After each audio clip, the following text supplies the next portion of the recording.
Manneen daldalaa nagahee hin murre irratti harkaanfii seeraa fudhachaa jiraachuu ministeera galiiwwaniitti waajjirri damee Adaamaa beeksise. Ministeera galiiwwanii damee Adaamaatti itti gaafatamaa itti aanaa dhimmoota seera galii kabachiisuu obbo Tasfaayee Haayiluu ibsa kennaniin waajjirichi galii sassaaburraa darbee haqa qabeessummaa diriirsuu keessatti akkasumas guddina biyyaa ariifachiisuu keessatti qooda fudhattoota garaagaraa waliin hojii boonsaa hojjeteera jedhan. Akka galii federaalaa damee Adaamaatti hojiiwwan seera kabachiisuu galiin wal qabatee jiru hojii babal'aan ji'aan karoorfamee hojjetamaa jira.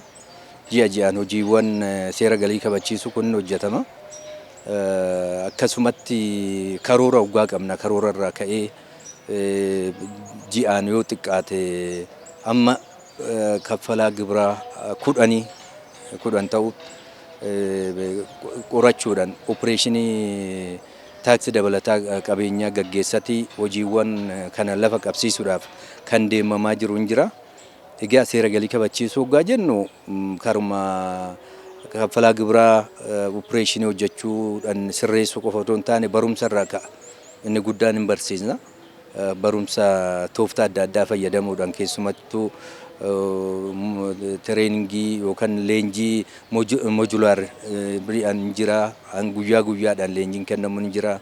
Leenjiiwwan jiru sanirra dhaabbannee amma danda'ametti kaffalaan gibiraa akka seera kabaju waan itti amane waan sassaabee mootummaadha akka galchu wanti hojjetamaatii ture hojii babal'oon jira jechuudha. Haa ta'u malee yeroo garaagaraatti alseerummaan wal qabatee hojii galii sassaabu irratti danqaa ta'aa jiru. Isaan keessaa immoo tokko aadaan nagahee muruu laafaa ta'uudha kan jedhan obbo Tasfaayeen. Kanumaanis damichi dhimmoota taaksiitiin wal qabatee qorannoo magaalaa Adaamaa fi Bishooftuu marsaa 10 gaggeeffameen manneen daldalaa irratti opereeshinii milkaa'atee gaggeeffameera. Isaan keessaa muraasni nagahee yoo kutan darbanii nagahee kan hin kunne fi gariin immoo nagahee kan tasumaa hin kunne ta'anii argamaniiru jedhan. Egaa amma ji'a kana keessa opereeshiniin vaatii hojjetame marsaa 10ffaadha.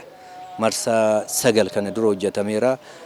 Kaffaltoota gibiraa rakkoo nagahee muruu dhabuudhaan rakkoo uummatii jiran irratti gara 51 ta'uu irratti tarkaanfiin fudhatameera. Tarkaanfiin seera fudhatameera. Seeraan hojjetamu tarkaanfii bifa lamaa jira.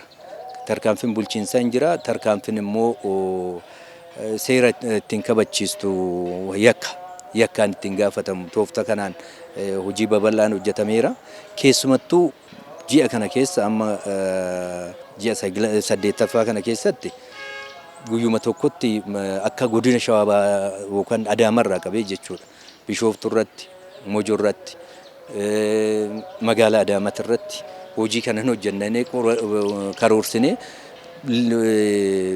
qo'annoon adda addaa gaggeeffameera. Kanumaan wal qabatee sakatta'iinsa marsaa 9 manneen daldala 51 irratti tarkaanfii fudhatame yoo ta'u ji'a kana keessatti sakatta'iinsa godhamee manneen daldalaa 100 irratti yoo ta'u isaan keessaa manneen daldalaa 10 harkaan qabamuun walumaa galatti manneen 61 irratti tarkaanfii seeraa fudhatamuu isaa himaniiru. Qo'annoon yoo xiqqaate ji'uma kanaafan gara kaffalaa gibiraa 100 ta'u irratti qorannoo nagahee muranan jedhu kun kan kenname addaan bahee san keessa Bishooftuu fi Adaamaa irratti qofa kaffaltoota gibiraa 10 irratti tarkaanfii fudhatameera. Itti dabaluunis dameen kun hordofii daldaltoota nagahee kan hin murre irratti godhu cimsuuf caasaa intelligensii isaa yeroo kamiyyuu caalaa haala fooyya'aa ta'een qindeessaa jiraachuu ibsaniiru. Yeroo baay'ee hojiin kun kan hojjetamu opereeshinii gaggeessuun qofaa miti. Opereeshinii taaksii dabalata qabeenyaa yookaan vaatii gaggeessuu qofa osoo hin taane guyyaa guyyaadhaan dhimmuma kana deeggarsa kan kennu to'atu jira. To'annaa nagahee hin gaggeessu. Hojjettoonni kanumaaf ramadaman Shawaa Bahaatirraayis ta'ee magaalaa Adaamaatii fi galii federaal damee Adaamaatti irraa qindaa'anii hojjetan jiru. Bishooftuu irratti illee akkasumatti hojjetaatii jiran jiru.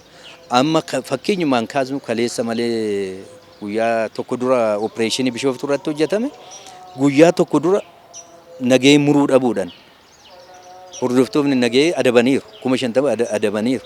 Amma immoo deebinee bariisan yoo deemnu opereeshinii yookaan qo'annoo gaggeeffame intelligensotaan gaggeeffame yoo deemu dhaabbatni sun nagahee muru. Kanaaf seera jala oolee yakkaan akka gaafatamuu fi abbaa qulqullaa'ee yakkaan akka gaafatamu akkasuma immoo adabbii lammaffaa guyyaa 3 keessatti nagahee muruu dhabuudhaan adamnee jechuudha opereeshinii. Kun maal agarsiisa? Kaffalaan gibiraa ammallee hojii guddaan nurraa eegamu. Hojii guddaan eessatti damee nuti hooggannu galii federaalaa damee Adaama kana jalas ta'ee akka biyyaatti hojiin hojjetamaatii jira. Haa ta'u malee jijjiiramni dhufe ammallee hin hafa waan ta'eef karaa adda addaatiin karaa barumsaatiinis karaa opereeshinii gaggeessuu kanaanis ta'ee hordoffii nagee maanuwaalis ta'ee nageen kun bifa lamaan hordofama waan ta'eef kan maanuwaalittis ta'ee kan shimame yookaan maal jenna MGG maashina gurgurtaa galmeessuun jennuun kana kanarratti hojiin hojjetamu baay'ee amma sanafu ta'u jijjiiramni garuu jira. Dhumarrattis hawaasni dhaabbilee daldalaa nagaa hin kennin irratti eeruu kennuun hojii seera kabachiisuu irratti hirmaataa akka ta'u obbo Tasfaayeen akeekkachiisan. Ministeera galii yookaan seektaraalii galii sadarkaan jiru qofan hojjetama. Qaamni kun immoo gahee isaa taphachuu qaba. Hawaasni akka hawaasaatti lammiin akka lammiititti nagahee tokko aadaa nagahee gaafatee fudhachuu. Lammaffaa nagahee kennuuf immoo nutis waan barsiisatee jiru barsiisatee deemuu.